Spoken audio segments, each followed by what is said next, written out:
This is Jason Balaban from Project Aquarium. Today we're going to talk about how to make a do-it-yourself ADA style aquarium stand. Some of the materials I used in this project were 3/4 inch plywood, a biscuit joiner, number 20 size biscuits, wood glue, bar clamps, laminate, in this case for mica, a router with a laminate bit, and contact cement. The base of the aquarium is made of plywood and is cut to the dimensions of the aquarium that's going to sit on the aquarium stand when the project is complete. Using a biscuit joiner helps create stronger joints and helps align the pieces. I put glue in the biscuit slots and on the areas to be joined and put the back side on the base. Once the back side is on, I use glue to prepare for the second side to be put on the base.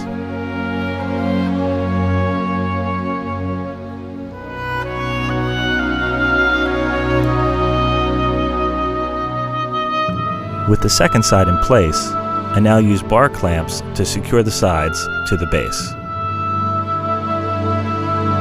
Notice I use scrap wood in between the stand and the clamps to prevent impression from the clamps.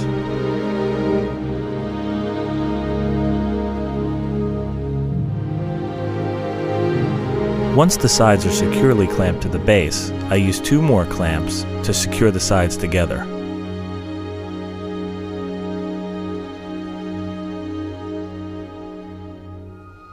With the 2 sides securely clamped in place, I use glue to prepare for the third and final side.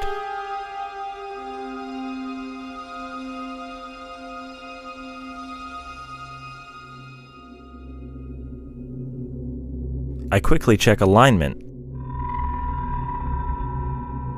and apply the last 2 clamps.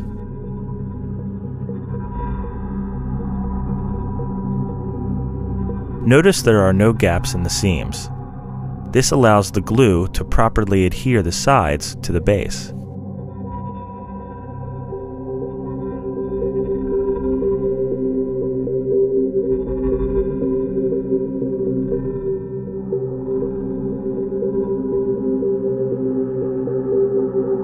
The piece used for the front side of the aquarium stand was created by gluing 2 pieces of 3/4 inch plywood together.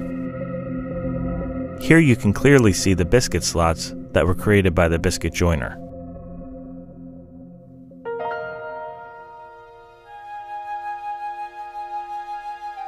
Again, use glue to prepare the biscuit slots for the biscuits.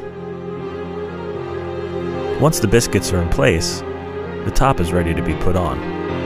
The top will fit securely and align properly because of the biscuits.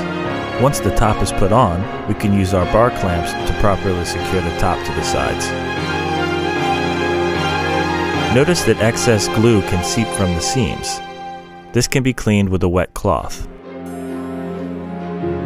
As a side note, if I had planned to stain this cabinet, I would have to be more careful with the excess glue.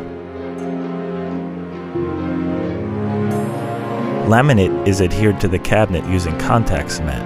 Use the manufacturer's directions to properly do this. Laminate is available in different sizes depending upon your needs. In this case, we're using a 4 foot by 8 foot sheet. A laminate router bit is essential for creating laminate joints. A ball bearing at the base of the bit allows for proper spacing during trimming and allows the router to easily glide along the edges. A pre-cut piece of laminate has been adhered using the contact cement manufacturer's directions. Once the laminate is adhered, it is time to trim with a router. The router easily glides around the corners of the cabinet. The ball bearing ensures that the trim spacing is correct. Laminate is very sharp after trimming. Use fine-grade sandpaper to dull the edges. Here are the edges after trimming. The router, with the help of the ball bearing laminate bit, has created perfect edges.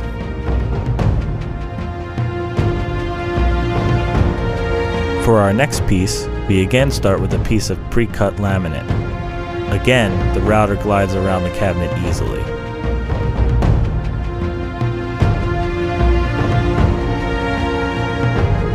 A second pass with the router will ensure that all edges are properly trimmed. When trimming is complete, this is what the laminate joint will look like. Notice the excess glue. This can be removed with nail polish remover. After a couple more pieces and a couple more trims, you have a completed do-it-yourself ADA style aquarium stand. In this case, I chose an ADA 75P to complete the setup. In the spirit of do-it-yourself, I also created a stainless steel pendant stand for my ADA Solar One. More information on how to build this can be found at projectaquarium.com. The door was attached to the stand using 3/4 inch Euro hinges. Also notice that I used a piece of Formica for the floor of the inside of my aquarium cabinet.